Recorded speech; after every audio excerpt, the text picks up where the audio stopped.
All right, y'all, check this out. I have made it to my room here in Los Angeles, California. All right, so this is coming from the door. First, over here, you have your area where you can hang your clothes. It's a real nice setting. It's not real bright lights. They're dim, kind of like a sexy set, maybe. Okay, I hope nobody can come through this door because mine is locked, and I hope theirs stay locked too. You have a nice bathroom, big bathroom, y'all. Nice spacious bathroom for just little old me. Okay. Nice, okay. I hope y'all saw it. Did y'all see the phone? Check out the phone by the bathroom, by the toilet. Okay, so we doing it big. We finna like make some business calls while we sitting on the toilet. Okay, this is my bed. I like it, very nice. You have a little TV right here with a little stand to it. Nice mirror. Y'all, this is the part I was tweaking about. Look at my window. It's so big. And look at my view. Look at my view. Period. Yes. Tell everybody hello. Hello. Hello, hello. What? Beautiful. Okay, then you have this right here. Okay, table. I got a refrigerator. I think I'll give me some ice in a second. Okay, put my food in the refrigerator. Cause when I tell y'all I bought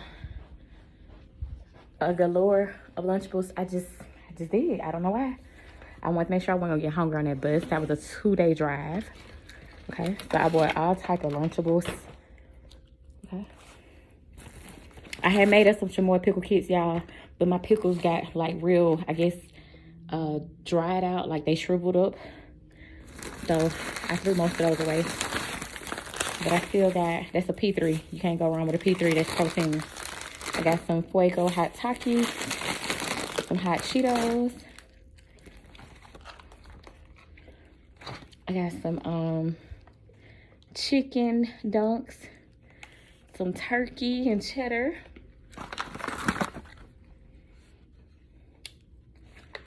That's just a regular turkey Lunchable. That's another one. Y'all, my bag, when I tell y'all my bag is full of them, my bag is full of them. And y'all, do not sleep on the pizza and the chicken ones. You don't have to heat them up. They're so freaking good. My book bag was full of them. But I ate, that was like my bag for the on the way up here. And these are for when I go back. Oh, I still got a whole bunch of pickles, huh? I didn't know that. So my chamoy pickles are in here already made. Okay. Y'all know how we probably gonna do it tonight. We either gonna sleep in Louis Vuitton, Paris, France. Or we gonna sleep in Baddie. We in Hollywood, we might sleep in Baddie, okay? Baddie say I'm his little baddie. So I'm his little baddie. And yes, I did drink these on the way up here. Sugar-free, Red Bull.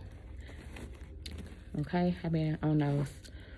All right, y'all, so I just want to show y'all a little vlog, and I'm gonna do some more sightseeing tomorrow. It's dark here tonight. They said it's better to stay in at night.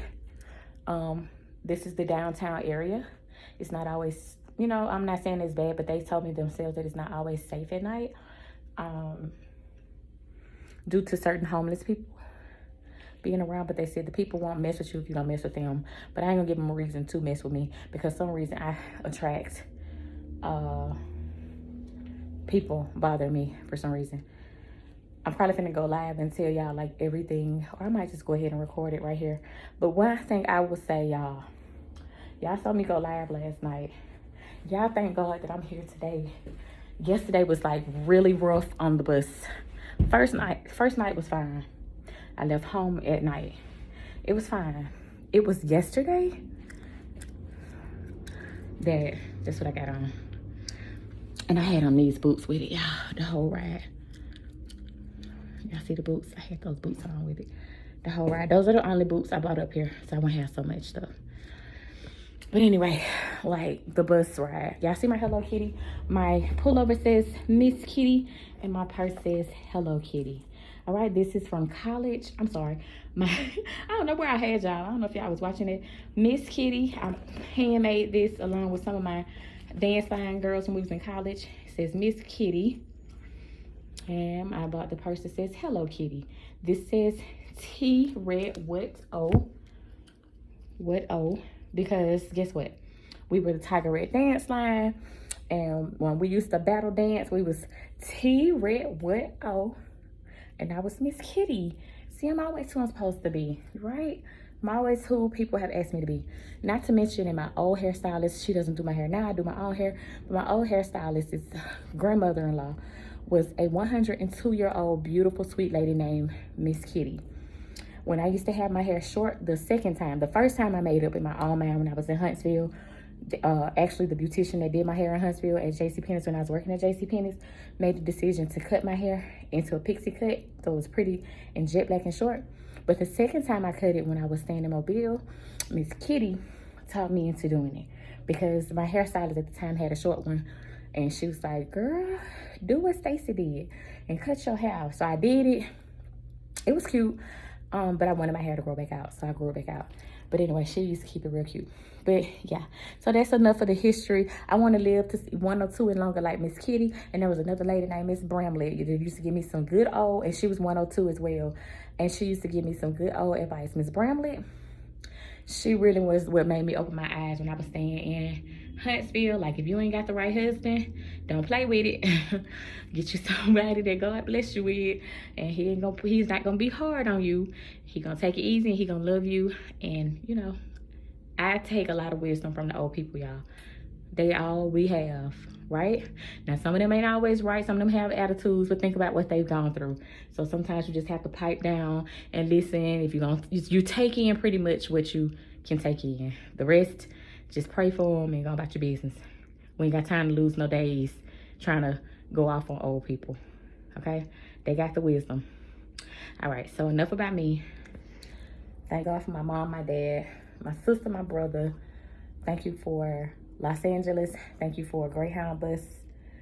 Thank you for, hey, content creator on here, Andy Appleseed, God, and all of his fans, and any of my fans that's watching.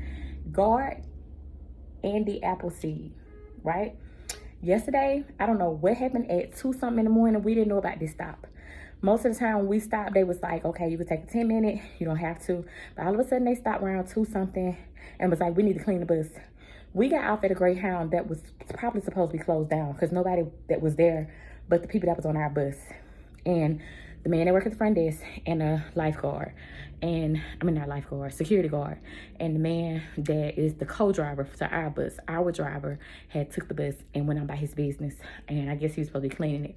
But when I tell you, to the left of me looked like Klansmen, thug white men, but Klansmen. One of them was super sweet to me on the bus. Every time it was time for me to go to the bathroom, he was like, nobody's in there, you can go. He never tried to come in. He never tried to bother me, nothing. He was just super sweet. But when we got to that station, him and all his friends started acting real weird. To this side of me, where people, some of them were older people, so they were very sweet older people looking, but then there was some Mexicans mixed in, and I didn't know if they was the mob. It just got real weird. We were in El Paso, Texas, right before we got to Mexico. That's the last stop before Mexico. And I was like, hold on, Lord, let me make sure they're not finna El pass me up or El beat me up and say something else happened.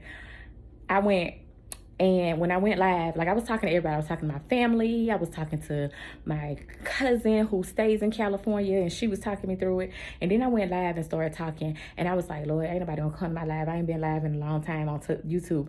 Instagram put me down for live. They would not let me go live. I'm locked off of Facebook, so Facebook wouldn't let me go live. But thank God for YouTube. Thank God for OnlyFans. I started to go live on OnlyFans, but I have a bigger following on YouTube. And I needed that following at the time. But Andy came in. I was asking questions. Andy was helping me ask them questions. And they started giving answers because at first they was, you know how men are. Sometimes they act like they didn't want to give no answers. So I'm like, what's on y'all mind? Whatever you thinking, what Kevin Hart said, whatever you thinking is wrong. It's not right. We need to get back on this bus because something ain't right. So he's had me asking questions. If y'all saw that, if y'all go back and watch that live, y'all can see I was very puzzled. Like, what is going on? I told my cousin, I told my sister, I told my mom, my dad. I was like, y'all, something don't look right. Something is weird. People are acting strange. People are acting weird. I don't know why we're here. And I don't know why. And then it turned out that the Klansmen looking men weren't even supposed to be on a bus with us again. They were supposed to go to a white bus. I don't know what the white bus was for. I don't know if they was in some type of program for, bad people. I don't know. Okay, but my intuition told me someone right. So I got together, started praying, started talking to people, started going live. And Lord, just working on that. We got back on that bus. I was like, Lord, never again. So I will say traveling by yourself is kind of hard when you're on the bus for 2 days. Before that happened, there was two guys on the bus that in Dallas. I got on and immediately one goes, let me help you with your bag. Where you going now? This is in front of everybody else that was already on the bus. As we were boarding the bus, there was already other passengers on now. And he just busts out and says, let me help you with your bag. I put that on now because the bus driver was acting rude. Now he let everybody else put theirs under the bus sweetly. When he got to me, everybody can't go to this side. We need to go around and go to the other side. As tired as I was with this big heavy bag, I was trying to follow him to the other side, and something was just like, well, can I take it on the bus with me? And he finally was like, yeah, if it'll fit, yeah, take it up there with you because you could put it over your head. I was thinking you had to put it under. But when I was putting it under, people was knocking it all left for while, which way. I was like, Lord, before they mess up my bag, let me go ahead and put it up here with me. So I put it up here with me, up top with me. So when I get on there, like the guy was like, let me help you put your bag up there. It's heavy. Where you going? At the time, I didn't want to tell nobody, but I was like, well, okay, why not? You don't want to be too private that something happened to you and don't nobody know where you are. I said sometimes it could be a blessing that people asking. So I told myself I'm going to Los Angeles. He goes, oh, okay, you going to Los Angeles for real? What? That's what's up. So everything was going nice. I sit down, everything's going well. We're riding, and into us riding, I had to use the restroom. So I went back there and used the restroom on the bus. And as I go back there to open the door wasn't locked. There was a guy. I did not see his face. All I saw, you know how you just see somebody in there sitting on the toilet and you hurry up and close the door and go, why didn't nobody tell me somebody was in there? That was my main. I was like, wait, what's up with y'all? I was like, why didn't nobody tell me nobody was in there on the toilet? And so the dude that helped me put my bag on the bus was like, oh man, that's my friend, my bad. It's all right, he don't mind. You can go in there with him if you want to. I said, nah, we don't do that type of stuff. I ain't that type of girl. No, Forget what you thought. Forget what you heard. I don't do that. So I went back and sat down.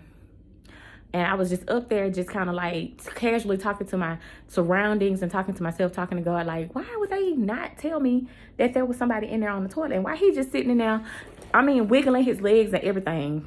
It just looked very perverted to me. So I'm sitting and I'm talking with some of the other people around. And the guy that was his friend comes up there and says, so you got a boyfriend, you got a man? And y'all know who I go with or who I claim. I said, I'm going to pray for it. If it works, it works. If it don't, it don't. I just have to put it in God's hand. But y'all know who I claim. And that's Chris Brown. We know he walking around with Jada making me look stupid. We know he was all on the stage with Sexy Red. We see him all on the stage with Glorilla during his tours. We see him all on the stage with Taylor and all these other folks. We know he got baby mamas. We know he got plenty of women, right? But that wasn't who I met at first. So I fell in love with who he was at first. And that person is still there, but it's like covered by other bull crap. And anyway, long story short, that's who I claimed. So the dude was like, oh, how the heck you think you go with Chris Brown? Why you riding the bus? Think about it. What you on the bus for if you're supposed to go with a world superstar like him? Why you riding the bus? And so I looked at him and I was like, you know what? That's a good question. But guess what? This is my story and I'm sticking to it. Don't worry about that. We got that. We working on something. So anyway, he says, anyway, my homeboy that was on the toilet, he want to holler at you. I was like, no, thank you. Now, he was a knockoff Chris Brown, I guess. He was light-skinned. He was thin. Kind of put you in the mind of Chris Brown, but he was the knockoff version of Chris Brown. And I'm like, before y'all play me like I'm some knockoff girlfriend, let's not play, okay? I'm the real deal. Let's not play. I'm the real deal. So he gets mad at me after I say no. What you mean no? Man, where you from? Look where you from. I was like, and what about, let me find out y'all thinking that people down in Alabama are in bondage and we got to do what y'all West Coast, North Side, and East Coast think. It ain't like that down there. We can date who we want to date. They ain't got no stipulations on what color and race we go with, right? That's just, it's race.